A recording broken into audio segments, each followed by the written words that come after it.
ल यो एक्सपेरिमेन्ट के को गर्नुभयो अरे साइन्सको एक्सपेरिमेन्ट गर्नुभएको छ है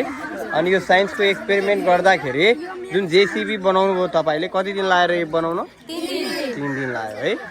लगभग तपाईँ कुन स्कुलमा पढ्नुहुन्छ बोर्डिङ स्कुल है ल यसमा के को प्रयोग गर्नुभएको छ एकपल्ट देखाइदिनु त तपाईँले फिटिङ्सको प्रयोग गर्नुभएको छ अरू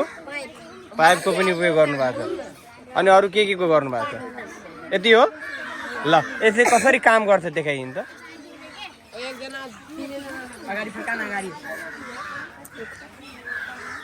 ल जेसीबी गरेर देखाइदिनु त